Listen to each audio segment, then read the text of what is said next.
Sebelum saya mulai presentasi, saya akan mengaturkan penganjali umat. Om Swastiastu. Saya dari kelompok 5, perkenalkan nama saya Kadek Diki Nugraha Suhita. Teman saya yang pertama ada Gita Nirmala, yang kedua ada Dia Ailing, dan yang ketiga ada Surya Ari Dewi. Nah, di sini kami akan membahas materi tentang menganalisis pasar konsumen. Nah, adapun bagian-bagian materi yang kami bahas, yang pertama adalah faktor yang mempengaruhi perilaku konsumen, yang kedua ada proses psikologi kunci, dan yang ketiga ada proses keputusan pembelian. Nah, yang pertama itu ada faktor yang mempengaruhi perilaku konsumen. Nah, sebelum saya menjelaskan lebih jauh tentang faktor yang mempengaruhi perilaku konsumen, di sini saya akan menjelaskan tentang apa sih itu perilaku konsumen. Nah, perilaku konsumen itu adalah proses atau aktivitas seseorang yang berhubungan dengan pencarian, pemilihan, pembelian, dan penggunaan suatu produk.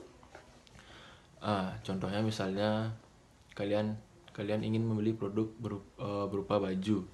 Kalian pergi ke toko baju. Setelah kalian pergi ke toko baju, kalian mencari baju yang kalian inginkan, kalian memilih baju yang kalian inginkan, dan kalian membeli baju yang kalian inginkan. Nah, setelah kalian membeli, kalian menggunakan baju tersebut. Nah, aktivitas yang inilah yang disebut perilaku konsumen. Jadi dari awal, dari kalian mencari, memilih, membeli, dan menggunakan suatu produk, itu yang dinamakan perilaku konsumen. Nah, ada juga perilaku konsumen menurut para ahli. Di sini ada menurut Kotler pada tahun 2009 mendefinisikan perilaku konsumen itu adalah studi tentang bagaimana individu, kelompok, dan organisasi memilih, membeli, menggunakan barang dan jasa atau pengalaman untuk memuaskan kebutuhan dan keinginan mereka. Nah, di sini juga ada menurut Putri pada tahun 2013. Titik untuk memahami perilaku adalah model rangsangan tanggapan. Rangsangan yang dimaksud adalah rangsangan pemasaran. Nah, misalnya itu kalian tertarik pada suatu produk yang dipasarkan, otomatis kalian terangsang pada produk tersebut. Nah, setelah kalian terangsang pada produk tersebut, kalian harus memberi tanggapan, entah kalian membeli produk yang kalian tertarik ini atau tidak. Itulah tanggapan kalian. Sekian presentasi dari saya. Mohon maaf jika ada kesalahan karena kita sama-sama belajar. Selanjutnya akan dijelaskan oleh Surya Ari Dewi. Nah, saya akan melanjutkan presentasi dari Diki. Materi yang saya akan bawakan yaitu faktor yang mempengaruhi perilaku konsumen. Nah, faktor yang mempengaruhi perilaku konsumen ini ada 3. Yang pertama itu ada faktor budaya, yang kedua ada faktor sosial, dan yang ketiga ada faktor pribadi. Yang pertama ada faktor budaya. Faktor ini berpengaruh luas dan mendalam terhadap perilaku dan pembelian konsumen. Budaya merupakan faktor penentu yang paling mendasar dari segi keinginan dan perilaku seseorang karena budaya menyangkut segala aspek kehidupan manusia. Nah, ada subbudaya terdiri dari kebangsaan, agama, kelompok ras, dan daerah geografis. Yang kedua itu ada faktor sosial. Menurut Novia, perilaku konsumen juga dipengaruhi oleh beberapa faktor sosial. Antara lain yang pertama itu ada kelompok acuan. Kelompok acuan ini berfungsi sebagai titik banding atau referensi langsung atau tidak langsung yang membentuk sikap maupun perilaku seseorang. Yang kedua itu ada keluarga. Anggota keluarga sangat mempengaruhi perilaku pembelian karena keluarga adalah organisasi pembelian konsumen yang paling penting dalam masyarakat. Yang ketiga itu ada peran dan status. Posisi seseorang dalam setiap kelompok dapat ditetapkan baik lewat perannya maupun statusnya dalam organisasi tertentu. Peran meliputi kegiatan yang diharapkan akan dilakukan oleh seseorang dan masing-masing peran menghasilkan status. Seseorang seringkali memilih produk yang menunjukkan status mereka dalam masyarakat. Nah, yang ketiga ada faktor pribadi. Nah, menurut Novia, keputusan pembelian juga dipengaruhi oleh karakteristik pribadi. Karakteristik tersebut meliputi yang pertama ada usia dan siklus tahap hidup. Nah, usia dan siklus tahap hidup ini merupakan orang membeli barang dan jasa yang berbeda-beda sepanjang hidupnya. Mereka membeli makanan bayi selama tahun-tahun awal hidupnya, beragam makanan selama tahun-tahun pertumbuhan dan kedewasaan. Selera orang terhadap pakaian, perabotan, dan reaksi juga berhubungan dengan manusia. Yang kedua ada pekerjaan dan lingkungan ekonomi. Pekerjaan sangat mempengaruhi pola konsumsi seseorang. Orang pemasaran mencoba mengidentifikasi pekerjaan-pekerjaan yang meliputi minat yang rata-rata lebih tinggi pada produk dan jasa yang mereka hasilkan. Pemilihan produk dan jasa juga sangat dipengaruhi oleh keadaan ekonomi seseorang. Yang ketiga ada gaya hidup. Nah, gaya hidup ini merupakan orang-orang yang berasal dari subbudaya, kelas sosial, dan pekerjaan yang sama dapat memiliki gaya hidup yang berbeda. Gaya hidup adalah pola seseorang di dunia yang terungkap dari aktivitas, minat, dan opininya. Para pemasaran berusaha mencari hubungan antara produk mereka dan kelompok gaya hidup. Dengan demikian, para pemasar dapat lebih jelas mengarahkan mereknya ke gaya hidup seseorang, dan para pemasar selalu menyikapi tren baru dalam gaya hidup konsumen. Nama saya Dea Eling, saya akan melanjutkan presentasi dari Surya Ari Dewi. Nah, di sini saya akan menjelaskan materi tentang proses psikologi kunci. Menurut Kotler, tugas pemasar adalah memahami apa yang terjadi dalam kesadaran konsumen, kedatangan rangsangan pemasaran dari luar, dan keputusan pembelian akhir. Ada 4 proses psikologi kunci yang mempengaruhi respon konsumen. Yang pertama, ada motivasi. Yang kedua ada persepsi, yang ketiga ada pembelajaran, dan yang keempat ada memori. Pertama, motivasi. Menurut Kotler, kebutuhan menjadi motif ketika kebutuhan itu meningkat sampai tingkat intensitas yang cukup, sehingga mendorong kita untuk bertindak. Ada 3 teori terkenal motivasi manusia yang membawa implikasi yang cukup berbeda bagi analisis konsumen dan strategi pemasar. Yang pertama ada teori Freud. Nah, teori ini mengasumsikan bahwa kekuatan psikologis yang terbentuk perilaku seseorang sebagian besar adalah ketidaksadaran dan bahwa seseorang tidak dapat memahami secara penuh motivasinya sendiri. Yang kedua, teori Maslow. Teori ini berusaha menjelaskan mengapa orang didorong oleh kebutuhan tertentu pada waktu tertentu. Dan yang ketiga ada teori Herzberg. Teori ini mengembangkan teori 2 faktor yang membedakan ketidakpuasan atau dissatisfier dengan kepuasan atau satisfier. Yang kedua, persepsi. Persepsi ini merupakan proses yang dilalui orang dalam memilih, mengorganisasikan, dan menginterpretasi informasi guna membentuk gambaran yang berarti mengenai dunia. Ada beberapa proses persepsi. Yang pertama, atensi selektif atau selective attention. Artinya, para pemasar harus bekerja keras dalam rangka menarik perhatian konsumen. Yang kedua, ada distorsi selektif atau selective distortion. Ini merupakan kecenderungan penafsiran informasi sehingga sesuai dengan prakonsepsi kita. Yang ketiga ada retensi selektif atau selective retention.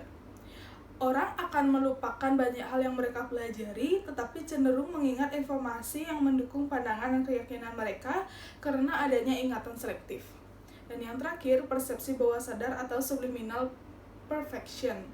Ini merupakan mekanisme persepsi selektif yang membutuhkan keterlibatan dan pemikiran aktif konsumen. Yang ketiga ada pembelajaran. Pembelajaran menggambarkan perubahan dalam tingkah laku individual yang muncul dari pengalaman. Pembelajaran berlangsung melalui saling pengaruh dari dorongan, rangsangan, petunjuk, respon, dan pembenaran. Teori pembelajaran mengajarkan pemasaran bahwa mereka dapat membangun permintaan untuk sebuah produk dengan mengasosiasikannya dengan dorongan yang kuat, menggunakan pertanda yang memotivasi, dan menyediakan penguatan positif. Yang terakhir ada memori. Nah, memori ini merupakan proses yang sangat konstruktif karena kita tidak mengingat informasi dan kejadian secara lengkap dan akurat. Ada 3 faktor penting mengenai memori. Yang pertama, kehadiran informasi produk lain dalam memori dapat menghasilkan intervensi dan menyebabkan kita gagal mengenali atau bingung dengan data baru. Yang kedua, waktu antara paparan terhadap informasi dan pemrograman berpengaruh semakin lama waktu tunda atau semakin lama asosiasi itu. Dan yang terakhir, informasi mungkin tersedia dalam memori tetapi tidak dapat diakses atau diingat tanpa adanya pemulih atau pengingat yang kuat atau yang tepat. Sekian dari presentasi saya, akan dilanjutkan oleh Gita Nirmala. Baik, di sini saya akan melanjutkan presentasi dari Diah Eling. Perkenalkan, nama saya Nikade Gita Nirmala, NPM 114. Nah, di sini saya akan membawakan materi mengenai proses keputusan pembelian, di mana suatu keputusan pembelian itu merupakan suatu perilaku konsumen dalam memperlakukan pengambilan keputusan konsumen sebagai pemecah masalah yang dihadapinya. Nah, pada proses keputusan pembelian ini terdapat model 5 tahap, yang dimana tahap pertama itu ada pengenalan masalah. Proses pembelian ini dimulai ketika pembeli itu mengenali suatu masalah atau kebutuhan, di mana sebuah kebutuhan tersebut dapat dicetuskan oleh rangsangan internal ataupun eksternal. Jadi, para pemasar itu perlu mengidentifikasi keadaan yang memicu kebutuhan tertentu. Nah, dengan mengumpulkan informasi dari sejumlah konsumen, maka para pemasar juga dapat mengidentifikasi rangsangan yang paling sering membangkitkan minat akan kategori produk tertentu. Selanjutnya, tahap yang kedua itu ada pencarian informasi, di mana konsumen yang terangsang kebutuhannya akan terdorong untuk mencari sebuah informasi yang lebih banyak. Yang menjadi perhatian utama pasar yaitu sumber-sumber informasi utama yang menjadi acuan konsumen dan pengaruh relatif tiap sumber tersebut terhadap keputusan pembelian selanjutnya. Di mana ada pula juga sumber informasi utama konsumen itu dapat dibagi menjadi 4 kelompok. Yang pertama itu ada sumber pribadi yang terdiri dari keluarga, teman, tetangga. Yang kedua itu ada sumber komersial yang terdiri dari iklan, situs, web, wiraniaga, ataupun penyalur. Yang ketiga itu sumber publik yang terdiri dari media massa. Lalu yang keempat itu ada sumber eksperimental yang terdiri dari penanganan, pemeriksaan, dan penggunaan produk. Selanjutnya, tahap yang ketiga itu ada evaluasi alternatif, di mana informasi yang didapat dari calon pembeli itu digunakan untuk memperoleh gambaran yang lebih jelas mengenai alternatif yang dihadapinya serta daya tarik masing-masing alternatif. Nah, di sini juga produsen harus berusaha memahami cara konsumen mengenal informasi yang diperolehnya dan sampai pada sikap tertentu mengenai produk, merek, dan keputusan untuk membeli. Jadi, konsumen itu akan memberikan perhatian terbesarnya terhadap atribut yang mengantarkan manfaat yang memenuhi kebutuhannya. Terdapat juga 5 konsep dasar bagi pemasar dalam penilaian alternatif konsumen. Yang pertama itu ada sifat-sifat produknya. Yang kedua itu ada pemasar itu lebih mementingkan atau lebih memperhatikan pentingnya ciri-ciri produk. Yang ketiga itu ada kepercayaan konsumen. Yang keempat itu ada fungsi kemanfaatan. Lalu yang terakhir ada bagaimana prosedur penilaian yang dilakukan konsumen dari sekian banyak ciri-ciri barang. Nah, tahap yang selanjutnya itu ada keputusan pembelian. Pada tahap ini, ada 2 faktor yang mempengaruhi keputusan pembelian, yaitu ada sikap orang lain dan faktor situasi yang tidak terantisipasi, di mana pada sikap orang lain, artinya sejauh mana sikap orang lain itu akan mengurangi alternatif yang disukai, yang akan bergantung pada 2 hal, yaitu intensitas sikap negatif orang lain terhadap alternatif yang disukai konsumen, serta motivasi konsumen untuk menuruti orang lain. Faktor yang kedua, faktor situasi yang tidak terantisipasi, di mana faktor ini itu dapat muncul dan mengubah niat pembelian. Nah, pada tahap ini juga konsumen itu dapat menilai banyak jenisnya risiko dalam membeli dan mengonsumsi sebuah produk. Risiko-risiko tersebut diantaranya yaitu ada risiko fungsional, risiko fisik, risiko keuangan, risiko sosial, serta risiko psikologis, dan juga risiko waktu. Yang terakhir itu ada tahap perilaku pasca pembelian. Pada tahap perilaku pasca pembelian ini terdapat 2, yaitu kepuasan pasca pembelian dan juga tindakan pasca pembelian, di mana kepuasan tersendiri itu merupakan suatu fungsi kedekatan antara harapan dan kinerja anggapan produk. Nah, jadi jika suatu kinerja itu tidak memenuhi harapannya, maka konsumen tersebut akan merasa kecewa. Begitu juga sebaliknya. Tindakan pasca pembelian. Tindakan pasca pembelian ini artinya jika konsumen itu puas, maka ia mungkin ingin membeli produk itu kembali, dan pelanggan yang puas juga akan cenderung mengatakan hal-hal yang baik pula mengenai merek atau produk yang telah ia beli kepada orang lain. Sekian presentasi dari saya. Terima kasih.